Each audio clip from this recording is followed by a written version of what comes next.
Hello दोस्तों, आपका हमारे चैनल में आने के लिए मोस्ट वेलकम। आज के प्रैक्टिस टेस्ट सीरीज में हम आपको वेक्टर टॉपिक पर इम्पॉर्टेंट क्वेश्चन बताने जा रहे हैं। इसे आप लोग गौरपूर्वक समझिए। इसमें क्वेश्चन नंबर 18 से है, यदि A vector plus B vector plus C vector बराबर 0 हो और मॉड ऑफ ए वेक्टर 3 हो और मॉड ऑफ बी वेक्टर 5 हो, मॉड ऑफ सी वेक्टर 7 हो, तो सदिश ए व बी के बीच का कोण क्या होगा, ये आपको बताना है। तो देखें, यहाँ पर ए और बी के बीच का कोण बताना है। तो जिस वेक्टर के बीच कोण बताना हो उसी वेक्टर को लेफ्ट में रखें, बाकी को राइट तरफ कर दें। तो यहाँ पर सी को राइट तरफ कर देंगे। तो क्या लिखेंगे इसको, A vector plus B vector is equal to minus C vector हो जाएगा। ठीक, अब इसके बाद इसे हम इसका होल स्क्वायर करेंगे, है ना। तो होल स्क्वायर करेंगे तभी सूत्र फिट होगा, A square plus B square 2a dot B आएगा, है ना। तो इसको हम स्क्वायर कर देते हैं, ये हो जाएगा। इसी का हम यही स्क्वायर के ये दे रहे हैं, ये स्क्वायर कर देते हैं। तो ये हो जाएगा ए वेक्टर का स्क्वायर यानी ए स्क्वायर लिख सकते हैं, बी वेक्टर के स्क्वायर यानी बी स्क्वायर हो जाएगा, plus 2a vector dot B vector. यहाँ का वेक्टर इसने लिखा कि ए स्क्वायर हो गया, इसमें वेक्टर हट जाएगा, ये हो जाएगा इज इक्वल टू हो जाएगा सी स्क्वायर, माइनस हट जाएगा, स्क्वायर हो जाए इसी। अब ए वेक्टर ये हो, इसको हम लिखते हैं मॉड ऑफ ए स्क्वायर, क्योंकि हम लोग जानते हैं कि ए स्क्वायर इज इक्वल टू हुआ करता है मॉड ऑफ ए का स्क्वायर होता है, बराबर होता है दोनों। इसलिए हम ये मॉड ऑफ ए का स्क्वायर समझते हुए ये 3 है, 3 का स्क्वायर कर देंगे 9 हो जाएगा। बी मॉड बी लिखा हुआ 5 है, 5 का वर्ग 25 हो जाएगा ये, plus 2 times of A dot B, इसको इसी प्रकार लिखा रहने देते हैं, is equal to C mod C का स्क्वायर 7 7 49 हो जाएगा। ठीक, अब ये हो जाएगा 2 times of A vector dot B vector is equal to 25 35 4 34, 34 को सब्ट्रैक्ट कर देंगे यानी 49 माइनस 34 हो जाएगा। तो ये कितना, 9 में से 4 गए 5 हुआ, 4 में से 3 गए 1 हो गए 15, और 2 से डिवाइड भी करते जाएं तो A vector dot B vector equal to 15/2। ठीक, अब हमको तो कोण एंगल बताना है, तो ए डॉट बी की परिभाषा लगा, दो वेक्टर के अदिश गुणा की परिभाषा लगा दें। तो क्या हो जाएगा, ए वेक्टर यानी ए मॉड ऑफ ए यानी जैसे mod of A into mod of B I into cos theta, है ना। जहाँ थीटा दोनों वेक्टरों के बीच का एंगल है, इज इक्वल टू 15/2 ये हो जाएगा। मॉड ऑफ ए 3 है इंटू मॉड ऑफ बी 5 है into cos theta is equal to 15/2। तो 3 × 15 से 15 पूरा कट जाएगा, therefore cos theta is equal to कितना हुआ, 1/2 हुआ। अब 1/2 कॉस के किस एंगल में होता है स्टूडेंट, π/3 यानी 60 डिग्री में होता है, 60 डिग्री में। तो ये इस प्रकार से π/6 ले दिया। अब कॉस कट जाएगा, therefore theta is equal to π/3 degree, π/3 यानी 60 डिग्री का। तो ये इसका दोनों वेक्टरों के बीच का कोण हो गया। ठीक, क्वेश्चन नंबर 19 देखिए, एक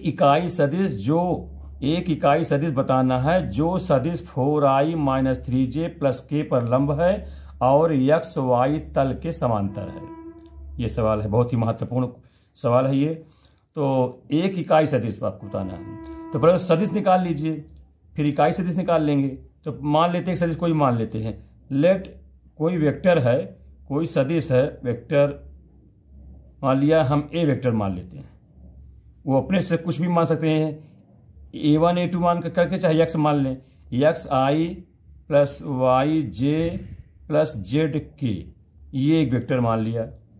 ये वेक्टर इस वेक्टर पर क्या है, लंब परपेंडिकुलर है। अब जब लंब होता है, आप जानते हैं दो वेक्टरों का डॉट प्रोडक्ट 0 होता है, तो यहाँ पर इसके साथ डॉट प्रोडक्ट करा देंगे।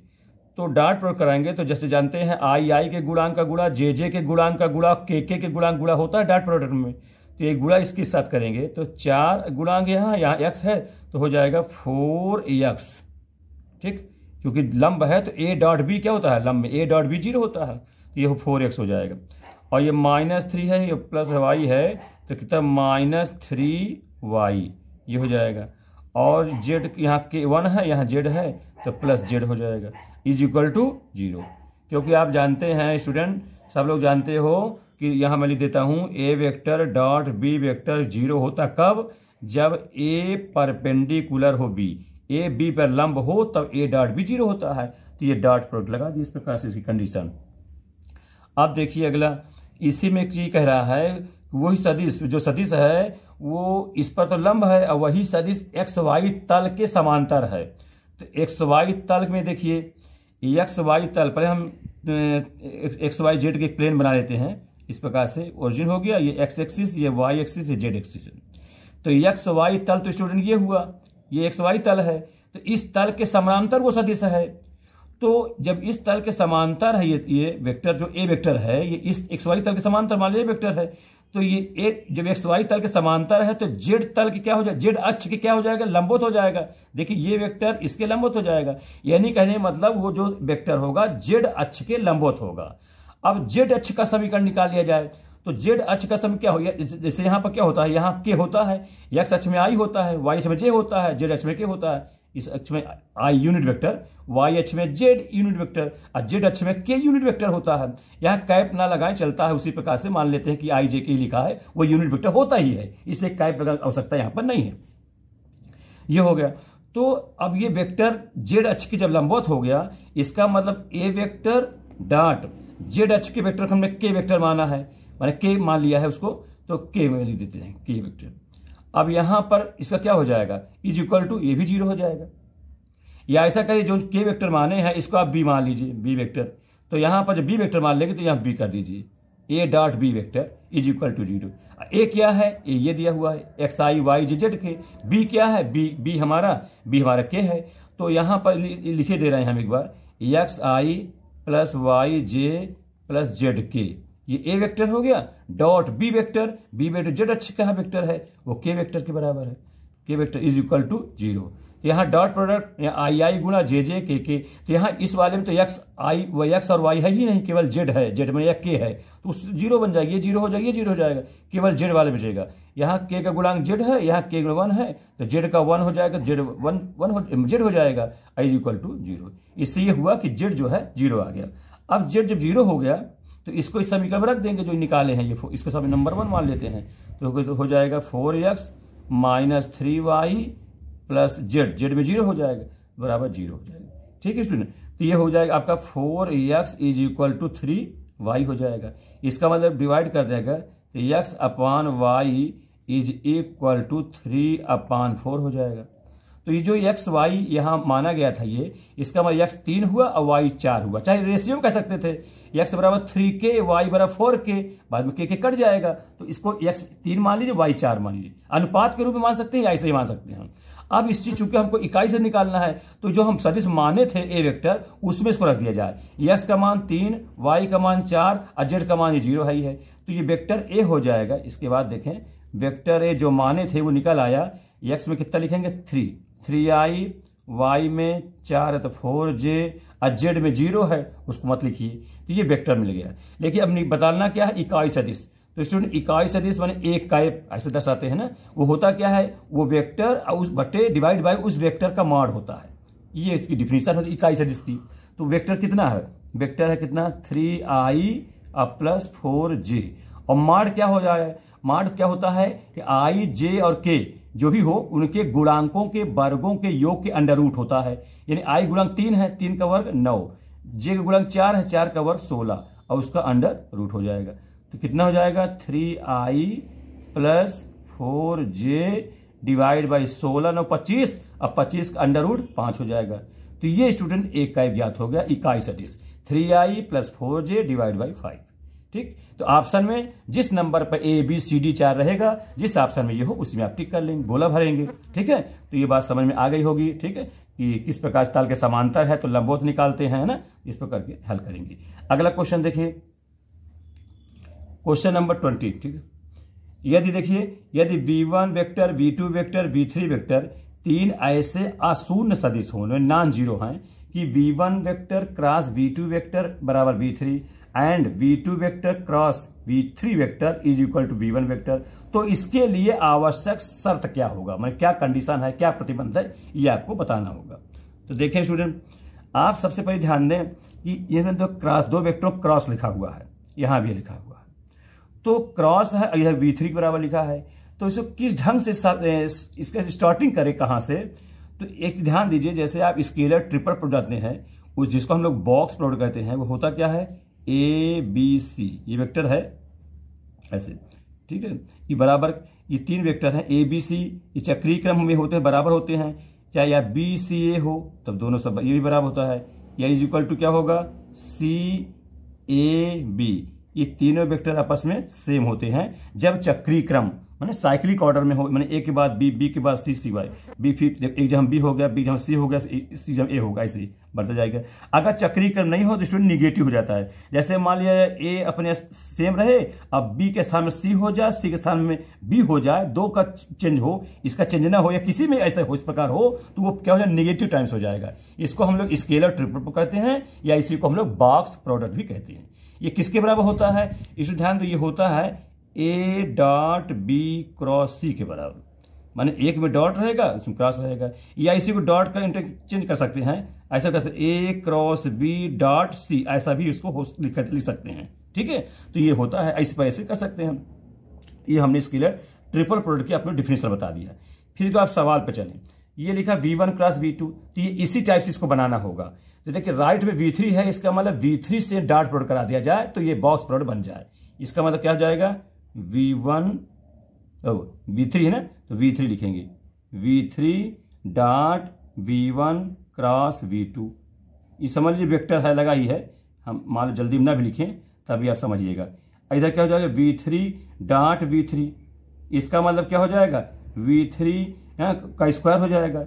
इसको हम लिख सकते हैं V3 के मॉड का स्क्वायर कर सकते हैं, क्योंकि आप जानते हो ये उसी के बराबर हो जाता है। और इधर क्या देखेंगे, V3 dot V1 cross V2, ये इसमें क्रॉस है, इसमें डॉट है, इसका मतलब ये बॉक्स प्रोडक्ट हो गया, V3 V1 V2, थोड़ा थोड़ा दूरी पर इस पर लिखते हैं और ये बॉक्स लगा देते हैं, ये हो गया बराबर कितना हुआ, ये हुआ V3 मॉड का स्क्वायर, ये हो जाएगा, ठीक है। अब इसके बाद एक और बचा हुआ है, यहां भी देखिए, ये V2 क्रॉस V3 बराबर V1 है, यहाँ V1 है तो हम V1 से डॉट प्रोडक्ट करा देंगे, तो V1 dot V2 cross V3, ठीक है, इज इक्वल टू इधर V1 डॉट V1, तो 2 बार हो जाए तो ये हो जाएगा V1 मॉड का स्क्वायर हो जाएगा। और ये बॉक्स प्रोडक्ट लिख देंगे V1 V2 V3, इस प्रकार से बराबर V1 मॉड का स्क्वायर। अब स्टूडेंट ये पहला इक्वेशन से मानिए, इसको दूसरा मान लीजिए। देखिए V3 V1 V2 ये दोनों जो लेफ्ट हैं दोनों वही हैं, जैसे ये चीज है, अब V3 के स्थान में क्या हो, V1 हो जाएगा, V1 के स्थान में V2 हो जाएगा, V2 के स्थान में V3 हो जाएगा, माने चक्रीय क्रम में आप इसको ऑर्डर क्रम बदल सकते हैं, तो उसी सेम होता है। तो ये और ये चीज सेम है, तो दोनों के लेफ्ट जब बराबर हैं तो उनके राइट भी बराबर हो जाएंगे। तो 1 व 2 से देखेंगे कि V3 का मॉड का square is equal to V1 के मॉड का स्क्वायर, तो दोनों का अंडर रूट कर दीजिए, देयरफॉर क्या हो जाएगा, V3 का mod is equal to V1 का मॉड। स्टूडेंट यही प्रतिबंध हुआ, यही शर्त हुआ, यही इसका कंडीशन हो गया, ठीक है, V3 का mod is equal to V1 का मॉड, ठीक। अब अगला देखिए क्वेश्चन नंबर 21, ठीक है। ये समतल दिया हुआ है, एक plane R dot I plus 2J minus 2K plus 5 बराबर 0 और R dot I plus 2J minus 2K minus 8 बराबर 0 के बीच की डिस्टेंस दूरी बताना है। 2 प्लेन है जिनमें जो वेक्टर क्वांटिटियां हैं वो सेम है, क्योंकि दोनों समतल है, एक पैरेलल है, तो इनके बीच की दूरी बताने की क्या कंडीशन होती है स्टूडेंट, जो कांस्टेंट टर्म होता है उनको आपस में घटा देते हैं। मान लो C1 होता है, C2 होता, तो C1 माइनस C2 और डिवाइड करते हैं, जो वेक्टर है उसके मॉड से भाग कर देते हैं, डिवाइड कर देते हैं, तो बीच की दूरी d बराबर ले देते हैं 5 माइनस 8, तो ये 5 और ये माइनस है, अब बीच में माइनस हर बार होता भी है, ऐसे कर देंगे -8 डिवाइड बाई इसके मॉड से भाग, तो क्या हो जाएगा, I के गुणांक 1, J के गुणांक 2, 2 का वर्ग 4, फिर के -2 का वर्ग 4 अंडर रूट। ये होता है नियम इसका। 2 समतल के बीच की दूरी बताना हो तो कांस्टेंट टर्म को आपस में सब्ट्रैक्ट कर दीजिए और उसके जो वेक्टर क्वांटिटी है, और दोनों सब सेम वेक्टर हैं क्योंकि समतल कह रहा है तो सेम रहेगा भी ऐसे क्वेश्चनों में, और उसके मार्ड से डिवाइड कर देंगे। अच्छा, ये दूरी है, दूरी हमेशा पॉजिटिव होती है इसलिए मार्ड भी लगा देते हैं, तो कितना हो जाएगा, माइनस प्लस हो जाएगा, 8 5 13 इन 13 डिवाइड बाय 4 4 8 1 9 9 को वर्गमूल 3, तो इस प्रकार से 13/3 यूनिट्स हो जाएगा, इसके बीच की दूरी हो जाएगी। ठीक, अगला देखिए यदि मॉड ऑफ ए 5 है, ए माइनस बी का मॉड 8 है, ए प्लस बी का मॉड 10 है, तो मॉड ऑफ बी वेक्टर का मान बताना है। इसमें देखें ए माइनस बी का मॉड लगा 8, इसमें प्लस लगा, इसमें माइनस में है, तो ये कहाँ से स्टार्ट करेंगे, इसके वर्ग लगा के स्टार्ट करेंगे, तभी आगे का कार्यक्रम इस पर बढ़ेगा। तो क्या लिख चलेंगे, A vector mod minus B vector के मॉड का स्क्वायर इज इक्वल टू, अब इसमें इसको सूत्र लगा देंगे, ए का स्क्वायर प्लस बी का square minus 2 A vector dot B vector. ठीक, अब ये ए माइनस बी है किसके बराबर, 8 के बराबर है, तो 8, ये ए माइनस बी 8 है, तो 8 का वर्ग 64, तो यहाँ हम 64 इधर लिख देते हैं। ठीक, अब ए स्क्वायर कितना है, 5 है, माने ए के मॉड कह सकते हैं, तो ये 5 है, 5 का वर्ग 25 हो जाएगा, तो ये 25 उधर ले घटा देते हैं, तो हमको बी का निकालना है, तो क्या हो जाएगा, बी का square minus 2 A dot B vector. जो ये 25 आया उधर सब्ट्रैक्ट कर दिया, तो 25 घटाने कितना हो जाएगा, 14 में से 5 गए 9, 14 में से 5 गए 9, ये 5 बचेगा, 5 में से 2 गए 3, 39 हो जाएगा। ठीक है स्टूडेंट, ये ध्यान दीजिए, इसको पहला चाहे मान लीजिए, इस प्रकार से घटा बना लिया। अब ये देखिए इधर भी है ए प्लस बी का मॉड, इसका भी वर्ग लेके चलिए, तो क्या करेंगे, ए प्लस बी के मॉड का स्क्वायर, तो क्या हो जाएगा, ए का स्क्वायर प्लस बी का square plus 2 A vector dot B vector is equal to 10 है, इसके 10 माने, 10 का स्क्वायर 100, यहाँ लिख देते हैं। अब ए कितना है, मॉड ऑफ ए 5 है, तो 5 का वर्ग 25, 25 को 75 करें घट जाएगा, तो ये बचे कितना, B square plus 2 A vector dot B vector is equal to 75, 25 उधर लाके घटा दिया, इसको नंबर 2 मान लीजिए। अब देखिए स्टूडेंट, आपको तो बी वेक्टर बी वेक्टर का मॉड बताना है, तो आपके पास ये है और ये 2 वेक्टर है। अब देखिए ये 2 times of A dot B है, यहाँ पे प्लस में है, ये माइनस में है, अगर दोनों को सम जोड़ दिया जाए तो ये दोनों कट जाएंगे, तो बी का मान आसानी से निकल आ जाएगा। तो 1 वेक्टर प्लस 2, 1 इक्वेशन प्लस 2 करने पर जोड़ेंगे तो 2 टाइम्स ऑफ बी स्क्वायर, ये दोनों कट ही जाएंगे, इज इक्वल टू, इसको जोड़ देंगे तो 9 5 14, 7 3 10 11, ये हो जाएगा, 2 से डिवाइड कर देंगे तो B square is equal to 2 5 10, 2 7 14। B के स्क्वायर आप लोग जानते हो कि मॉड ऑफ बी स्क्वायर कहते हैं, वही चीज होता है, बराबर 57। Therefore mod of B vector is equal to क्या हो जाएगा, 57 का अंडर रूट हो जाएगा। ये स्टूडेंट इसका सोल्यूशन हो जाएगा, आंसर हो जाएगा। अगला देखें, यदि ए एक सदिश है तब ए क्रॉस आई के मॉड का स्क्वायर प्लस ए क्रॉस जे के मॉड का स्क्वायर प्लस ए क्रॉस के मॉड का स्क्वायर का मान क्या होगा। ठीक है, इसको देखिए, एक सदिश ए है, तो ए कौन सा सदिश है यहां दिया तो है नहीं है, तो हमको यहां मानना होगा तब इसका मान निकलेगा। तो मान लेते हैं, let A vector is equal to, हम एक्स ही मान लेते हैं, X I plus Y J plus Z K, ये हमने लेट कर लिया। ठीक, अब इसके साथ ए क्रॉस आई, तो ए वेक्टर को एक बार आई के साथ क्रॉस लगाना है, एक बार जे के साथ, एक बार के साथ, फिर उसको मॉड का करके वर्क कर देंगे, तो क्रमशः करेंगे एक एक करके। तो सबसे पहले ए क्रॉस आई निकालते हैं, तो ए क्रॉस आई स्टूडेंट कैसे करेंगे, जैसा आप जानते हो चक्रीय क्रम का गुणा, हम यहाँ चक्रीय क्रम बताते हैं आप लोगों को, जानते होंगे आप लोग, आई जे इस प्रकार के ऐसे चल रहा है। ठीक, माने ये कैसे चल रहा है, ये चल रहा है हमारा एंटी क्लॉकवाइज, घड़ी के विपरीत दिशा में चल रहा है, घड़ी के विपरीत चलना ही पॉजिटिव कहलाता है। तो देखिए जैसे आई है, आई क्रॉस जे है तो क्या मिलेगा, के मिलेगा ना, और फिर जे क्रॉस के है तो क्या मिलेगा, आई मिलेगा, और अगर के क्रॉस आई है तो क्या मिलेगा, जे मिलेगा। यही में स्टूडेंट अगर के क्रॉस आई ना करके आई क्रॉस के होता तो निगेटिव हो जाएगा, माइनस, क्यों, क्योंकि घड़ी की दिशा में हो गया, दिशा हट गया इसकी, आई के बाद जे आना चाहिए, तो जे ना आके आई सीधे के आ गया है, तो इसलिए आई क्रॉस के इक्वल टू माइनस हो जाएगा। इसमें भी आई क्रॉस जे है, अगर आई क्रॉस जे क्रॉस आई होता तो माइनस लग जाता है। समझ गए होगी चक्रीय क्रम को। यहां देखिए ए क्रॉस आई, तो ये है ही वेक्टर और क्रॉस लगाना है। अच्छा, ये भी आप लोग जानते हैं, अगर समान से आई क्रॉस आई है तो क्या हो जाएगा, क्योंकि इसमें मॉड ऑफ आई साइन चलता है, साइन थीटा, वेक्टर समान है तो कोण 0 हो जाएगा, इसका मतलब 0 हो जाएगा। ठीक, इसमें जे क्रॉस जे वो भी 0, के क्रॉस के वो भी 0 हो जाएगा। तो यहां देखिए ए क्रॉस आई जब करेंगे तो कितना हो जाएगा, ये आई 0 बना देगा, है ना, और इसी को जब इसके साथ चलेंगे तो जे क्रॉस आई तो क्या होगा, माइनस वाई के। ठीक, क्योंकि जे ये पहले लिखा है, ये जे है, ये आई है, तो माइनस लग जाएगा, जे क्रॉस आई से के हो जाएगा, वाई गुणांक लिख देंगे। इसके साथ चलेंगे जब गुणा होगा तो यहां पर, तो ये जेड तो है, ये के क्रॉस आई से जे मिल जाएगा सीधा, ये तो प्लस जेड क्या के क्रॉस आई के बाद जे हो जाएगा, ये ए क्रॉस आई निकल आया। अब स्टूडेंट इसी में साथ साथ इसका मॉड भी निकालते चलें, तो क्या हो जाए ए क्रॉस आई के मॉड का स्क्वायर। ये क्या होता है, इसे गुणांकों के वर्गों के योग का अंडर रूट, तो वर्ग है तो अंडर रूट नहीं होने पाएगा, तो Y square plus Z square ये हो जाएगा। इसी प्रकार से ए क्रॉस जे निकालेंगे, तो ए क्रॉस जे, ये देखिए ए वेक्टर ये है, जे से क्रॉस कराएंगे तो इसमें देखिए इसके साथ कराएंगे तो एक्स रहेगा, आई क्रॉस जे से क्या मिलता है, के मिलता है, ये लिख देंगे। फिर जब जे क्रॉस जे, ये तो जीरो हो जाएगा, इसको मत लिखिए चाहे लिख देते यहाँ पर, यहाँ कराएंगे तो ये क्या हो जाएगा, के क्रॉस जे, तो के क्रॉस जे से नेगेटिव आ जाएगा तो कितना माइनस जेड हो जाएगा, ठीक, जेड और क्या रहेगा ये के हो जाएगा, ठीक है। देखिए के क्रॉस आई हो जाएगा, ठीक, थैंक यू।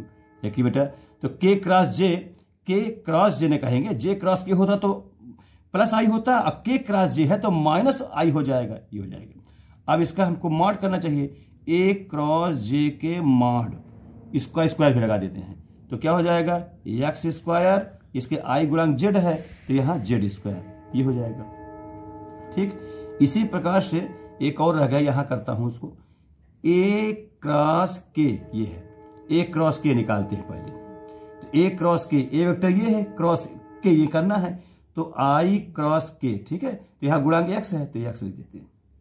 अब आई क्रॉस के से क्या होगा, माइनस जे हो जाएगा, है ना, माइनस जे। चक्रीय क्रम देख चुके हो, उसको ध्यान से समझेंगे तो सारी बात समझ में आ जाएगी। फिर इसी के साथ यहां करें के साथ जे क्रॉस के, तो जे क्रॉस के से आई मिल जाएगा, अब प्लस है ही है तो वाई और यहां आई हो जाएगा। फिर ये के क्रॉस के से जीरो हो जाएगा, उसको जीरो कर देते हैं तो ये हो जाए ए क्रॉस के मॉड का स्क्वायर, क्योंकि स्क्वायर कह रहा है, कहा है मॉड में, तो यहां माइनस एक्स गुणांक एक्स स्क्वायर और आई गुणांक वाई हो, उसका वाई स्क्वायर हो जाएगा। अब ये तीनों को जोड़ दिया जाए तो कितना, जब जोड़ेंगे यानी ए क्रॉस आई के मॉड का स्क्वायर प्लस ए क्रॉस जे के मॉड का स्क्वायर प्लस ए क्रॉस के मॉड का स्क्वायर, जब जोड़ेंगे देखिए 2 बार y है, 2 बार x है, 2 बार z है, तो 2 टाइम्स हो जाएगा। 2 टाइम्स अब क्या चीज, x का स्क्वायर प्लस y का स्क्वायर प्लस z का स्क्वायर, ये हो जाएगा 2 टाइम। अब स्टूडेंट ये क्या चीज है, जैसा जानते हो ए वेक्टर दिया हुआ है X I Y J, x I plus Y J plus Z के लिखा है, तो इसका स्क्वायर करेंगे तो इसका क्या मतलब होता है, ए डॉट ए होता है ना, यही होता है। तो 2 बार करेंगे आई आई गुणांक जे गुणांक के गुणांक, तो क्या मिलेगा, वही तो मिलेगा, X square Y square Z square, इसका मतलब क्या हुआ, ये 2a स्क्वायर हो जाएगा। तो स्टूडेंट ये हो जाएगा, इसको लिखें चाहे 2 मॉड ऑफ ए स्क्वायर कर सकते हैं, ये इसका आंसर हो जाएगा, ठीक है स्टूडेंट। तो आज के वीडियो क्लास में यहीं तक आप लोग इसको ठीक से पढ़ें, फिर नेक्स्ट आपको अगले वीडियो में बताएंगे। Thank you.